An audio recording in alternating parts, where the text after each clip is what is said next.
I got lucky in the sense I got work experience, and I think it's easy to jump past that when you've been working for 10 years or however long, to forget about what work experience provides, but also just the opportunity to get it in the first place. And I think to get it in the sport industry is really hard. Like the amount of people that want to come into this sector, even if you don't really know what that means, you just want to get into sport. I was lucky to get into sport, albeit through work experience, and so got in through the door. And whilst there was obviously no commitment to what that could look like long term, I kind of just played it by ear and just knew that I had to graft and knew that I had to just find ways to offer value and to stand out within the opportunities that I was given. But I respect that as a win in and of itself to get in, but certainly it didn't sort of suddenly equate to lots of immediate progression and opportunities that, you know, some people may have been able to gravitate to. From Coordinate Sports, it's The Drive Phase, a show about sports founders, leaders and experts and the stories behind the business journeys. Our guest this episode is Fred Turner, Executive Director of Beyond Sport. Beyond Sport are at the forefront of sport for intent. Having developed a network of strong partnerships, they are perfectly placed to drive impact globally. During this episode, Fred walks us through his personal journey, from a childhood spent with a front row seat to some of Britain's best sporting events, foregoing the traditional route to university and moving to London to start his career. Fred now leads the organisation as they execute on their strategy for growth. Enjoy the show. Okay, so I'm delighted to welcome Fred Turner, the Executive Director of Beyond Sport. The organisation focuses on sustainable social change through sport. They build partnerships around the world that purposefully use sport to address the UN Sustainable Development Goals. And over the last 10 years, Beyond Sport has supported over 490 projects across 100 countries. Welcome to the show, Fred, and thank you for joining me today. Yeah, thanks for having me, James. Excited to have a chat. Yeah, me too. I'm looking forward to this. We were talking off the record earlier on just about your earlier sporting memories. So I think it's probably good to kick off with that to get the listeners know a bit about you. So what would that be if you had to think back? And you're not that old, so let's think back and see what your earliest memory would be. Yeah, I think I'd probably throw it back to my father was in TV for a long time, so around live sport quite a lot as a child. And the super bikes when I was growing up, when I was sort of 4, 5, 6, were where I frequented. And during Carl Fogarty's reign, so I would say one of the earliest memories is being on the podium with Carl Fogarty during one of his world champ wins, probably 95. I'd say the one I cling on to, which I will give a shout out to, is Arsenal's double win in 97-98 with Ian Wright, one of my heroes, and being outside Highbury. So whilst Fogarty will take the win in chronological order, the one I think about most is the heydays with the Arsenal. Oh, you just surprised me. We're going to get on really well because I'm an Arsenal fan as well. Ian Wright is one of my legends. So yeah, it's a good choice. Good choice. In terms of looking back then, we talk about 95, etc. So you'd be a young boy. Whereabouts did you grow up? If you look at that, where did you grow up and what was your school life like? Is it a sporty environment at school and has it always been at the focus? Yeah, so grew up just outside of London in East Surrey, and it was a big state school, one of the biggest in the country's Oxford School, which at the time had great sport facilities. It was probably the best thing about it, to be honest. And so really immersed myself in all the sporting opportunities that provided. And that was where my focus was, really. I think academically had a few interests for sure, but sport was the thing that really got me going and was just across, as I said, from upbringing from parents, but with all my social circles really at that age, it was all about mainly playing football, but just getting stuck in whatever was thrown at us. Yeah, I normally ask about sporting role models, teachers, someone who made an imprint on your life. But I guess in terms of your family life and that kind of heavy TV angle, would it be that kind of shaped you of sport, or did you have anyone in your life from like a school as a specific teacher or coach that made an impact on you? Yeah, I think at an early age it would have been sort of parents and mainly my dad being such a sport nut in terms of his passions and the Arsenal and growing up around that environment, but then also obviously working in the sector, it has such a huge influence on you. And given it, he was away pretty much every weekend, I would try and cling along to those trips and get stuck in. And so I think fundamentally that was what had a huge impact on me. And also I was lucky to be okay at some sports. And so I think I enjoyed it more as a result. And that certainly came down through sort of my parents and my grandparents being so sporty themselves. And I'm sure you've probably had this a lot on your podcast, is that it definitely translates through the ages in terms of those passion points. So I'd say biggest influence from a sporting perspective, definitely my father. But then had a number of coaches through school that we stuck with that were great and definitely played a big role in that. And then sort of towards the end of when I was playing football, sort of 18, 19, had some great coaches that, you really saw that next level of coaching and how much impact that can have on you as an individual. And I was certainly someone that probably looked for more sort of one-to-one support when I was playing football than maybe some other players. And so really look back on that experience really positively. So in terms of football, you went on to be semi-pro level you were playing at, so quite a decent standard, decent coaching level, more towards professional. Yeah, I played a bit of semi-pro. I can't say I played it for too long, so I can't be one of those that claims that my actual work scuppered my professional opportunities. I think I'd hit my peak, but enjoyed it. And I think, played a bit of semi-pro and had played, fortunately, for a very good school team for the best part of 10 years where we rarely lost. So I think had some great experience from a competitive standpoint and the sort of things that provides. And when we went into sort of that semi-pro environment, playing week in, week out, and the sort of the training infrastructure that provides and the coaching levels, I think learned a lot through that. Sadly, didn't last too long, and my passion points to get into London meant that I sort of left that behind a bit. But learned a lot through that process and lots of skills that are clearly translatable into working life as well. Yeah, for sure. And I know you obviously touched on family there and that kind of being the, I guess, motivator or influence, heavy influence on getting into sport. And you're right, that seems to be how it is. But in terms of your family, you've got kind of really strong, I guess, sporting pedigree, going back a couple of generations, and I'm really interested in that. And I don't want to spend the whole podcast talking about your parents, grandparents, etc. But I think it'd be really good to share a bit of that with the listeners. So I know going back, was it your grandfather who's a BAFTA winner? What was that one production for that? Yeah, so my grandfather for, I believe it was ITN, for the 66 World Cup production. Ironically, given the times we're in. Exactly, I was just talking about it. Yeah.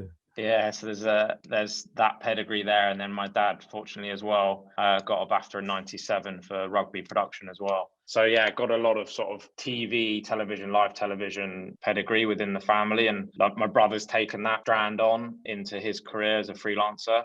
Clearly, I haven't as directly, but certainly learned a lot through being immersed in that environment. Yeah, that's one thing I was really interested in, is if we frame it up, you as a young boy going to the events with your father, are you in the control booth? Are you is it that much immersion that you're kind of in the control booth and watching all the production being pulled together and stuff? Yeah, absolutely. Really had sort of a behind the scenes view every time I was there.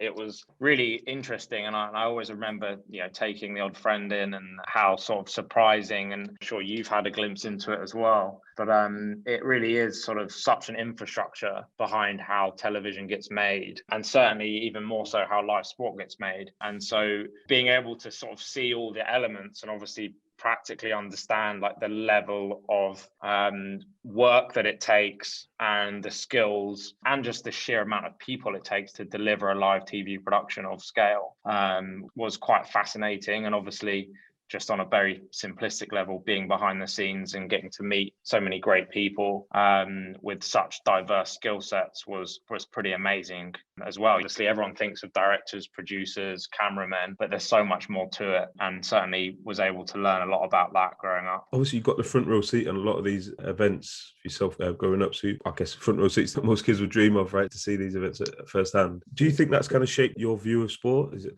not spoiled it as such, but in terms of is it a bit of a step down to go grassroots level, watch a Sunday league match after you've been at the forefront of it growing up? Yeah, it's a good question. I've never sort of been asked that. I think if anything, it's done the opposite. I think I feel very privileged to have had that side of sport for a long period of time, and almost at a point where I'm so malleable as a young child that you're so influenced by those surroundings that I feel like, in a sense, I've kind of done that part. And actually, when I think about the sort of the surface level stuff of who I've met and been lucky enough to meet and been around, the things that really hold resonance for me now, given that I've sort of been working as I have for sort of 10 years, is actually the people I've met through my work, as opposed to who I met as a child or the experiences I had as a child. And so whilst I feel like it certainly did influence me quite a bit and still does, when I think about the shiny glamour of sport, actually it's those athletes and incredible social change advocates that combine the two. They're the people I still think about who I've met, and that's been through Beyond Sport. So I kind of flip it in terms of so how not the kind of showbiz side, it's more the actual on the ground. It's interesting because they're the memorable interactions. I mean, there's obviously been a few few my heroes that you just meet and you meet for meeting's sake and you'll never forget it. But it's the ones for me that I've met that are equally as either heroes or just so sort of charismatic that also combine that with a purpose and with a voice around activism. They're the people that I remember because of what they're doing, off the field of play. Yeah, the impact. I mean, so you mentioned there about coming to London and obviously growing up in Surrey, but essentially massive affinity to London, obviously with the Arsenal, etc. But I'm assuming you've got a lot more connections than that. When you're looking at finishing school, did you finished A-levels, right? And then look to make that next step. What was that like, that time in your life? Was it a big decision at that point, is what you were going to do? Or?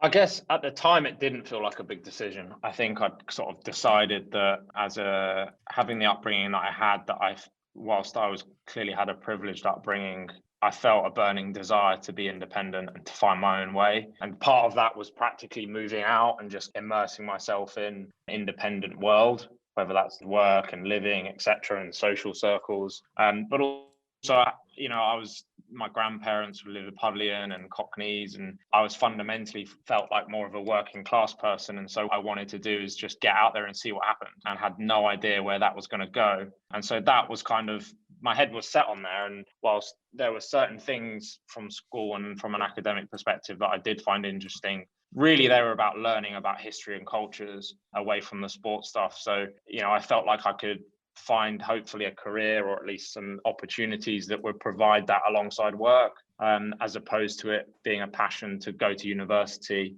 So I'd kind of made my mind up. Now, looking back, it probably was a bigger decision than I'd realised at the time. Yeah, do you know what? I was just thinking about it then. I think you're a little bit younger than me, maybe, but back then it was really pushed. I remember in school that was your path. Everyone was really encouraged to go to university. It was like, that's what you should be doing, and you should be doing that. And maybe now it would be maybe easier to make that decision that you made back then to go into work straight away. I don't know what you feel about that, but I think when I'm thinking back to my time, it's almost like an unseen pressure that university is what you should be doing and you should follow that path. So yeah, I think must have taken a lot to make that. Parents, was that they were supportive of parents, family, etc., or did they have a different kind of? Yeah, no, I think they were. I think they were both kind of open to what I wanted to do. But I think to your point, absolutely, in terms of process that I went through, I was a very small proportion of people in my year didn't go down that conventional route, and it really was the conventional route at that point in time, even more so than it is now. And I remember, I think it was essentially, if you're not filling out your applications now, you can go to the library and meet ex-worker who will tell you about your options, and your options were provided. There were pretty much things like construction and a couple of other things. It's the old school apprenticeships. They weren't painting the diversity of opportunity that actually there was out there. Didn't have to be a very formalized route. And so I hope, and from what I've heard, things have developed and progressed in that perspective. But you are kind of thrown off to the side at that point if you're not doing your applications. Yeah, it's not academic. During that summer period, yeah. Exactly. So you made that decision. What was next for you? Because it was obviously looking at, you knew the location you wanted to be. What was kind of the next step from that point? Did you kind of land on your feet, or was there a few challenges along the way? I got lucky in the sense I got work experience, and I think it's easy to jump past that when you've been working for 10 years or however long, to forget about what work experience provides, but also just the opportunity to get it in the first place. And I think to get it in the sport industry is really hard. Like the amount of people that want to come into this sector, even if you don't really know what that means, you just want to get into sport. I was lucky to get into sport, albeit through work experience. And so got in through the door. And whilst there was obviously no commitment to what that could look like long term, I kind of just played it by ear and just knew that I had to graft and knew that I had to just find ways to offer value and to stand out within the opportunities that I was given. But I respect that as a win in and of itself to get in, but certainly it didn't sort of suddenly equate to lots of immediate progression and opportunities that, some people may have been able to gravitate to. It's certainly taken time. And I would say, as I look back over those sort of 10, 11 years, the majority of the progress has been in the latter part as opposed to earlier on. But I still look back at the foundations that the first sort of 4 or 5 years provided as being absolutely crucial to how I'm able to be successful now. I was just saying, in terms of when you started at Benchmark, obviously now that I guess it's fully diversified, I suppose, with with all the subsidiaries and everything's like nicely formulated. I guess that started, would have been like a startup mentality back then, and you were probably give you a great grounding for what you're doing now at the point. Yeah, absolutely. It's very much an entrepreneurial sort of business that had many different things going on. but a core team that worked across everything. And so one, that was a great environment as a young person who just moved into London, loved sport, didn't really know where they wanted to go. It gave you that exposure to sort of see how it developed, and also working with great people, and that restlessness that was provided from leadership translated into the team. And from my perspective, the great thing that I'm sure anyone that worked at Benchmark will speak to and attest to is it provides you with great networks.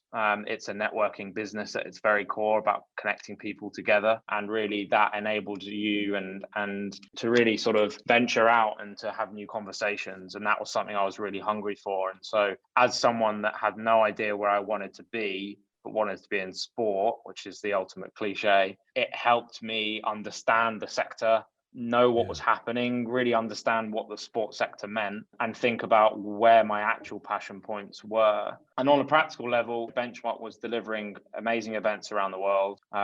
It was celebrating incredible work, and it was creating new products and businesses. And all of those things enabled me to sort of have a grounding of ideation and creation, and sort of throwing ideas out there and seeing what stuck and what didn't, but also learning the fundamentals that I think are really crucial to certainly us and the way I sort of lead the organization, is around really understanding that every role matters, and that foundations of operations and strategy and delivery have to be so spot on, and had not number of sort of operational roles within that environment, even though obviously now fortunate enough to have the team to help support on that. But you did it all. Been in that position. I was going to say you had to do it all yourself back then. Yeah, you have a connection to it and you can understand it. And I think the benefit of being in a business where you're just sort of involved in a bit of everything at the start means that you can connect and have empathy towards people's roles now. And I think that's a huge part of for sure. I think being successful exposed leadership. I was going to say being exposed to all those different areas as well across sport, but then you've got, like you said, sport for intent with Beyond, and we're going to get into that in terms of deep dive on the business, but on the organization. But you've got kind of commercial marketing partnerships, agency, networking, you've got everything, kind of seeing the whole sector in one place. So I guess would it helped you kind of choose which area was right for you, I guess, going through working across everything? Yeah, absolutely. And I think it's so happened that I'm kind of immersed in a bit of all of that now, but with the grounding of working within a foundation and its very core being about sort of social impact. But through those roles at Benchmark, was able to tap into that the marketing, the partnership management, and all those little elements now complement what I do now. So yeah, absolutely see the foundations of that, those sort of first 5-6 years being really crucial to being able to progress within the Beyond Sport space and really understand that that's where I want to be right now and in the future within social impact in some capacity. So really look back on that really positively. Yeah, I guess it's a good time to talk about, I guess, the origin story of Beyond Sport, if you're able to speak to that in terms of the founding of the organisation. Have I got that right? It's Nick who founded the organisation, but in terms of early days and what that was and when it was founded, indeed, as well. If you're able to give us a bit of a potted history, that'd be great. Yeah, sure. I'll do my best. So yeah, Beyond Sport back in 2009, and it was really sort of at a time where Nick had developed a number of different businesses, including the likes of the Sport Industry Group, which was massively immersed within the commercial and private sector within sport. But he was also someone that was a sport nut himself and had seen the impact that sport had on him personally that was way beyond the impact on the field, and also had seen and was sort of going through, like everyone else, the financial crisis, and that the sort of, as we were developing through that, seeing that private sector and the financial sector was looking for means to become more responsible, and knew that they had a role to play in society beyond their business, the core of their business. And so really felt sport could play a role in both facilitating that impact away from business in communities, in societies, but also can support their businesses to grow and develop and provide that return on investment. And so created Beyond Sport as an organization to essentially bring people together that hadn't or wouldn't otherwise. And that was really, again, another network of benchmarks, really, which was there is incredible work being done around the world that is using sport with intent to change lives and to support communities. These cross-sector conversations that weren't happening should be happening. We should be uplifting this work. We should be celebrating it. We should be enhancing it and creating more partnerships. And so Beyond Sport started as that sort of convening and uplifting organization through events and awards, which shone a light on the development sector, private sector, professional sporting landscape, and really brought all that to life. Yeah, for sure. So your role initially, because you were running the programs, right? You program director initially, and did that, I'm assuming, came with a few perks of travel, etc., across the globe, or how was that for you? Yeah, so everything we do is based on partnership. So, we're a grant making foundation with this wider sort of vision and mission to just enhance the use of sport to create impact. And so what we've been able to do is create incredible partnerships with really meaningful and influential organizations to enable us to have greater impact ourselves as an organization. And so when we look at the likes of our partnership with the US major leagues, with the likes of UNICEF, Premier League, WWE, these are all sort of partnerships that have a super local approach, but with a global perspective. And so what that's resulted for us is that we've been able to travel and immerse ourselves in communities and work with local partners and leverage our global partnerships to sort of bring to life local partnership, to run activations and work on the ground in communities where it's needed most. And so from a travel perspective, when I think about the experiences that have had the most impact on me, but I hope also had great impact on where we've been working. Tough to pick them out, but we did a great activation in Kailicha, in a township in just outside of Cape Town, with the Premier League ahead of their BPL tour in South Africa, which worked with an amazing project called Amanla, which is a safe hub in the township running sport for health, equity and education project. That was just an incredible activation that really brought in the local community with the wider sort of business, sort of wider sector community to come together and to understand the impact of sport with intent, whilst obviously uplifting the work of Amanla as an organization. So really feel like that's the beauty of Beyond Sport, which is that ability to sort of provide that leverage and education that potentially other people can't. So really sort of brings to life that sort of global perspective, global partnerships with huge influence, but really apply it appropriately locally. Definitely. And when it comes to kind of program development, ideation that we were talking earlier on, is it a case that a partner will come to you first, or do you think, right, we've got this project idea and we think this would be a great fit for the NBA or whoever it be, whoever you're working with? Is that kind of the process, or is it different? If you could expand on Bit that. of both. I think I'd love to be able to say lots of people come to us, and certainly, we certainly from a partnership perspective really focus on nurturing our current partnerships and ensuring that we're providing value to them. And clearly, we're always in a changing world, but even more so in the last year and a half. And so really analysing who we are as an organisation. As we've evolved, obviously everyone's evolved in the last year and a half. There are clearly issues that are more prominent than ever before. How can we provide value to those directly and indirectly through our partnerships? And so the first priority is nurturing the partnerships we have, but also proactively developing new ones. And so we certainly look to create a framework to be able to have those conversations. Now, the clearer our strategic identity is, the more we are seeing organizations come to us. And I would say from a partnership perspective, more generally, we can speak to where we think the sector is at, but I certainly think there's a continued gravitation and potentially increase in speed of the private sector's involvement in what is traditionally more the development world, and an obligation that they feel, and rightly feel, to play a role in the issues that society is facing. And do you feel like when they come to you, do you have a challenge in terms of managing the expectations, or unless they come with an agenda to, we want to get involved, but we want it to look like this? Do you feel like you've got to push back on that, or is it a case of they're coming in a lot more educated than they might have been in the past? I think there's a scale to it. I think that, and it definitely varies. I would say we have to be careful. We have an incredible network of organizations on the ground we seek to support in many different ways, and we absolutely want partners to help us do that, and we need partners to help us do that, and that is obviously financial, but also resource and assets and influence and scale. But we have to protect those communities and to ensure the dynamic of that relationship is authentic and is really led by the needs of the community, as opposed to desires of the organization supporting that community. And so I think there's a really careful balance in that process that, feel like we get right most of the time, potentially not always right, and we learn as we go, but certainly feel that we are very specific about the organizations we partner with. But I would say there is definitely a gravitation from that private sector, certainly, to approach these discussions more authentically.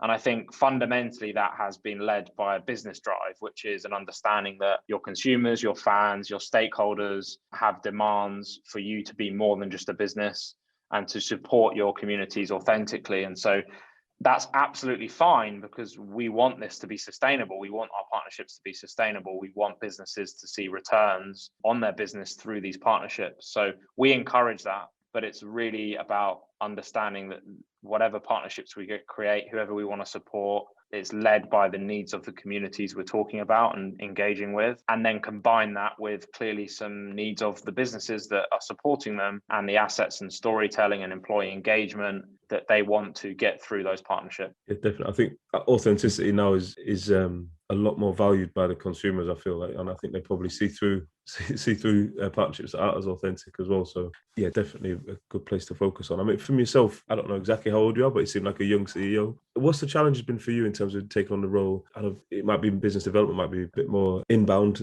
now, but in terms of challenges, do you have a communication challenge around what you actually Beyond Sport is and communicating that vision to potential partners, or is there any other challenges that you've kind of faced taking on the role and leading? Yeah, absolutely. I think there's probably lots, and I think as a leader, I don't know about other people you've interviewed, but I don't do too much introspection in terms of thinking about from a personal level challenges or successes. I kind of just full steam ahead, and I'm lucky to be able to do that because we have such a great team. But I'd say certainly challenges. I mean, when I look back at the last year, we've gone through a complete transformation in terms of the organization, and not necessarily shifting what we stand for, but really identifying what it is and being able to project that and the nuance of communication and understanding who we want to speak to and with what message. And so that's been a process for us and has been really insightful for us as an organization. But with that, from a strategic perspective, we've been able to develop sort of what our objectives are and what our intentions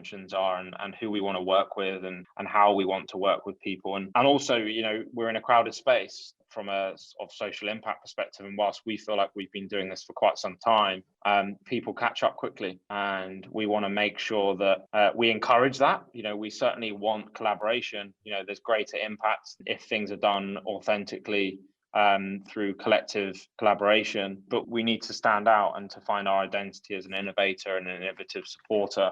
So that's clearly a challenge, but also a great opportunity, I think, for us. We have some really unique stories to tell and unique angles to bring. So I'd say those couple of things in terms of where we've got to and the complete sort of shift and vision of who we are and what we stand for. Just curious on the team. Are you all London based? What does it look like is my question. So are you spread remotely across the globe? And obviously you've got loads of partners, but in terms of that core team that you're working with, what does that look like? Yes, good question. Combination. So we have obviously a London base, but we also have a New York office. And so we have a team in New York, or office. When I say office, obviously slightly different at the moment. We have a base there, which is really important for us. A lot of our work is out of partnerships in the US and or supporting organizations in the US. And so when you look at the US major leagues as founding supporters of Beyond Sport, they're all HQ'd in New York, and we work really closely with them year round on partnerships and programs and supporting them and their teams. And so that's there's some real agility to that. And we fortunately used to working in that way pre-COVID, and clearly that's developed through this pandemic. But I think it's equipped us to be a bit more prepared from a working environment perspective to being used to the situations we've been presented with and are presented with at the moment.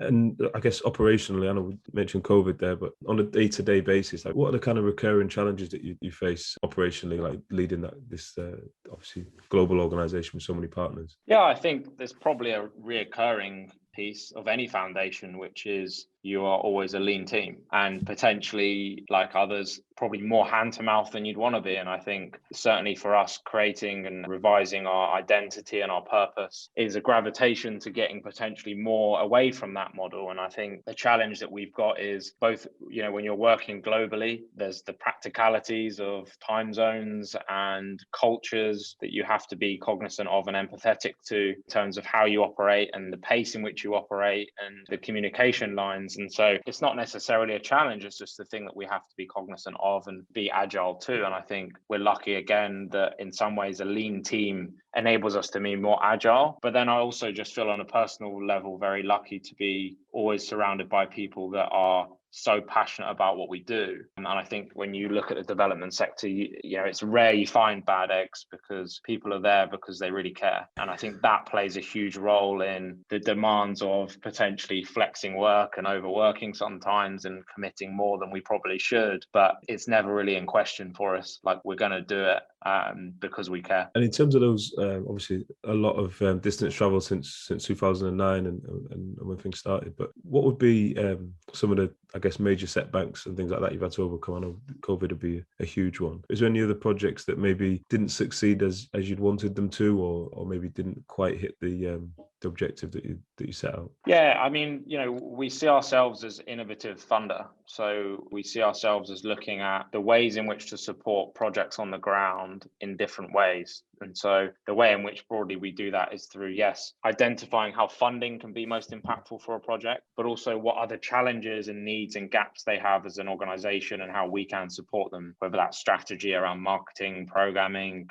M&E. And so we don't always get it right. And sometimes we find or have found that funding hasn't been quite as impactful as we wanted, or has had to develop into supporting in another way. And so when we look back, sometimes we find that we don't necessarily have regrets, but learnings about how we can do things better moving forward. I think where things have been a challenge for us in the past sort of year or so is we've launched a few new programs and new ways of supporting projects just before COVID. Obviously, with the pandemic and with all the challenges that's brought, it meant that the initial objectives of those programs had to completely change. And we acknowledge that and are certainly taking learnings from it. But you have to be agile as a funder. And I think, as many other funders have been, understand that we're in a completely different environment. Fundamentally, what we wanted to make sure is that whilst the initial objectives of X piece of funding are unfeasible at this point, there's no reason why it still can't be really impactful in other ways. And so just being agile to that is something that was new to us,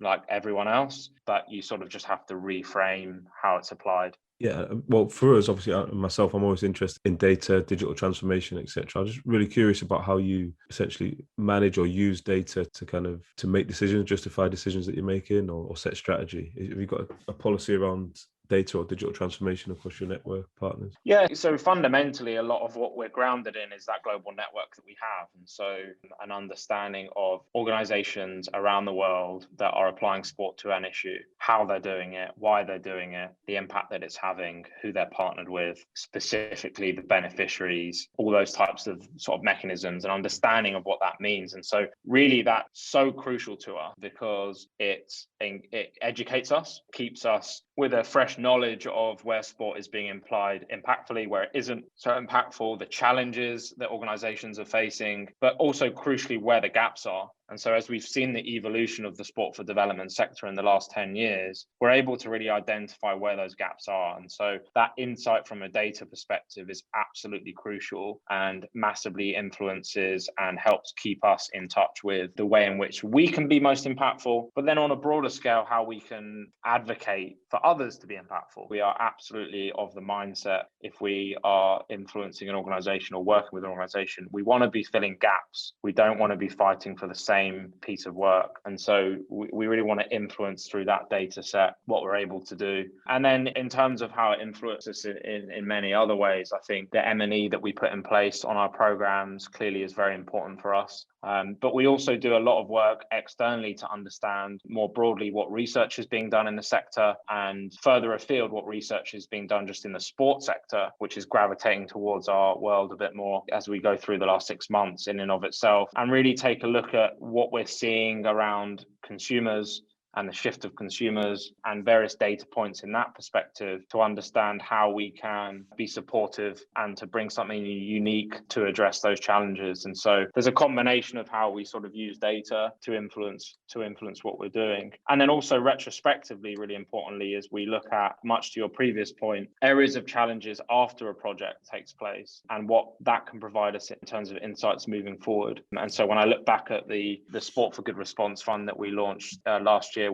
in COVID, again, that was a collaborative fund, brought in sort of 7 to 8 partners to come in from a funding and resource perspective to deliver crucial funds to 40 projects around the world, but also strategy and development around programming, fundraising, the online digital world. And we look back and see many surprising, often successes as to what that's provided. And so I think it's really important to look retrospectively internally about what that data is providing you beyond just looking for those little golden nuggets of success. Yeah, sometimes those insights can be surprising as well. I mean, just on delivery partners, in terms of, obviously we can understand the funders side of things, so large scale, blue chip, major organizations. In terms of your typical delivery partner, I guess it's probably a silly question and probably there isn't a typical one, but in terms of what they would look like, the grassroots organizations on the ground, are you able to speak to that in terms of what a typical partner would be? Yeah, so I think for us, we've been funding in this space for the best part of 10 years. And so we, on a personal level, look for organizations that are innovating what they're doing, are expanding, are looking to be more impactful, are again using the insights of their previous work to develop their new work. And so the projects we're looking to develop have a real understanding of how they're using sport with intent to create impact. It's really got to go beyond sport for sport's sake and really understand that actually fundamentally sport is just the mechanism. Sport is just the tool in which these projects are looking to create impact. What we really want to see is what the impact is. Okay. What is the impact on these issues? And so we look for people to bring that to life, and those are the types of projects we look to support. So in terms of those organizations, it could be maybe not a club or a sports or football club, or they'd need to have that kind of purpose-driven approach to what they're delivering to, if it's just I mean, it can actually vary when you say about a team or a club. Many sport teams around the world have incredible foundations that run really impactful projects and programs and partnerships. And so we've supported across that range of the more traditional sport for NGOs, those like community projects on the ground run by coaches and leaders. Yeah, that's what I was also supported like team foundations and federations and leagues and corporate campaigns that may need strategic support. So it really does still go across that sort of breadth of organization. But yeah, to your point, types of projects we're really supporting are those that are really honing in on a specific issue within their community that without them, X type of impact wouldn't be happening, and therefore this issue is exacerbated. We look to really hone in on those most impactful projects and elevate them and support them in the best way that we can. So it's a combination of those organizations. So looking forward, so if we fast forward 10 years, what would be your vision for Beyond Sport? What does it look like in 10 years' time? Yeah, it's a good question. Look, I think for us, partnerships is key. So developing more partnerships that are locally led, but with reach and impact. And so what we are sort of striving to do is to create more partnership that sort of complement that vision for us. I think we are clearly, we're at a period of growth. We have a new strategy that we're very excited about. We have, I think, a better understanding of how we can create impact in ways that others can't. And so I think our vision for the next sort of 5 to 10 years to continue to find new partnership, but crucially, I think for us, find partnership and bring money into the sector, which doesn't currently exist. And I think that's the really important thing for us is, yes, there is clearly, funding in the sector. There's not enough, but it's crucially not diversified enough. And so I think from our perspective, with the foundation of our private sector partnerships and our global reach and network, we want to continue to tap into new areas of funding that doesn't exist, brings in more support into our sector and therefore has a greater impact. And so we want to help educate people along the way that may want to go and partner with someone else, but give them a better understanding of how to do that, but then crucially find partners ourselves. And so if we're sitting here in 5-10 years time with 5 to 10 really impactful grant programs that we're running through the year that have enabled us to scale our impact, then I think we'll be really happy with that success. What I don't want to lose along the way are ability to identify an issue that is arising or is really prominent and be able to focus in on it and to provide crucial support to it. I want us to be an agile foundation that is innovative and has an ability to hone in and support when it's most needed. And I think people think of us as that, and I want to ensure that that stays. Yeah, and I guess that's the danger of growing as you grow and scaling. Agility it becomes more difficult, right? Yeah, for Yeah. sure. For you personally, leading the organization, have you kind of developed any, I guess, approaches or strategies for leading the team? I think really giving people autonomy is really important. And I do go back to this, and I think I've said it a few times already, that I feel very lucky, firstly, to be in a sector where, as I said, the bad eggs stand out. And whether it's the team internally or the partners we have, we're working with some really amazing people who I would count as friends away from the work that we're doing. And so I think that's made my job a lot more easy, for sure. But I think fundamentally for a small organization and a foundation is really adapting and working, as I said, day in, day out to support organizations, giving people autonomy, being really empathetic and resilient. Clearly, resilience is crucial when you're working in development. And as a foundation, just being super resilient to things that are thrown at you and continuously looking forward, I think are key sort of attributes that when I look at what I have to feel like I have to be like, I think is really important that our team is as well, and absolutely see that. So I think there's some sort of key sort of things I look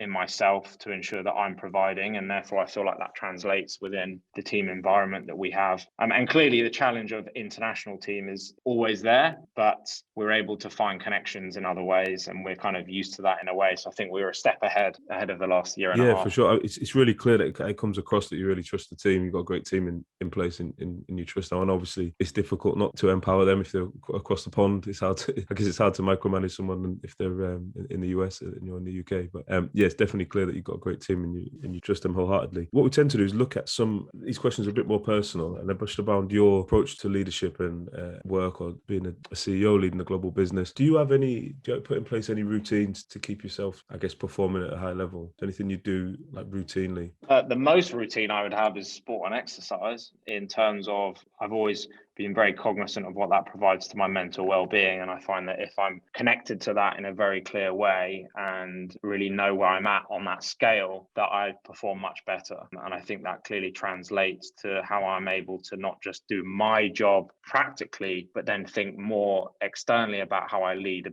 a team and a business and an organization. And so that as a foundation for me is absolutely crucial. And you can notice when you haven't had time, you haven't been able to fit in a routine, except a workout or whatever, you can actually feel the difference. Absolutely. And like a lot of, when I speak to a lot of friends and people in the sector and not in the sector, I think even the last year and a half has really brought to home the value of sport, movement and exercise on people's mental well-being. And I think that is brilliant for starters, that is more at the forefront, but it's really crucial for me.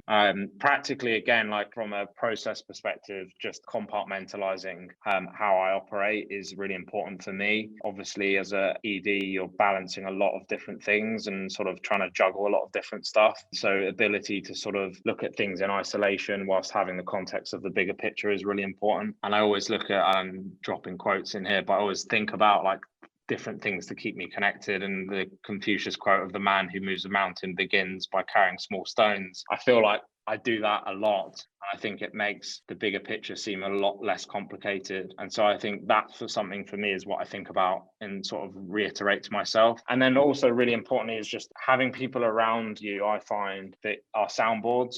And that for me is a combination of leaders in the sector that may have a similar role to me or be in an organization that understands who we are, and to be able to connect with people on that level and share challenges and conversations and thoughts. But then also actually having people and leaders in completely different sectors. Often these challenges that we face are approaches and mechanisms as opposed to specifically about the organization. And so having a combination of groups of people that tap into both of those areas, for me as a leader, is really, really important to adapt to those challenges. And, I don't have all the answers. And whilst we have an amazing team, having outside influence and input, I think is really important for us. Yeah, for sure. You need that safe space as a, I guess, exec director. You can be lonely, right? If you haven't got the right team around you. Yeah, and especially for me, on a personal level, having gone into this role through COVID and actually taking on the role in December, starting the morning next to my bed at my desk, having one job and going to bed with another job, especially going into a leadership role where you really are leading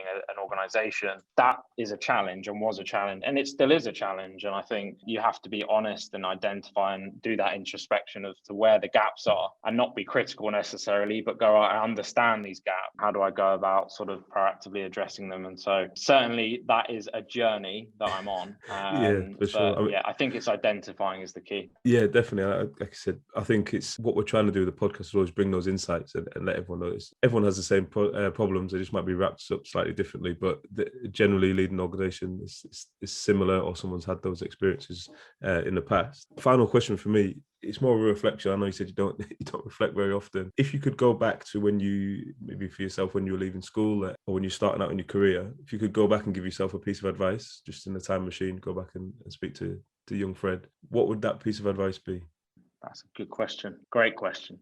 Can't we buy Bitcoin either? Yeah, no, it's a good question. I think there's an element of, and I probably alluded to it at the start, about wanting to give yourself too much pressure, feel like you're progressing continuously, and to feel like I definitely have an anxiety about, that imposter syndrome. And certainly I have it now, the role I'm in, but throughout my career, wanting to make sure that at every point I'm providing value and that I'm doing something that is important. And I think if I was to look back and to say ahead, like not care less, but worry less, absolutely keep the passion that I have and have always had, but ensure that you're enjoying it along the way and back yourself, what you're doing and the approach you take to doing it and making a decision is the right one. So I'd probably give myself that, to give myself a bit more slack. Yeah, no, I love it. That's too true. Fred, thanks so much for giving up your time. I know you're a really busy man. Thanks so much for the insights as well. It's been a great episode. No, pleasure, James, and good to connect. Thank you for listening to this week's show. You can subscribe anywhere you get your podcasts. If you'd like to get in touch with us, you can write to us at dryphase.podcast@coordinate.cloud, tweet us at coordinatesport, or follow us on Instagram at coordinate_sports, or on my account at James_Ventures. This episode was produced by Nancy Kwamboka, with support from Claire Goodchild and Lola Small, with special thanks to Rochelle. I'm James Moore, and you've been listening to The Drive Phase from Coordinate Sport.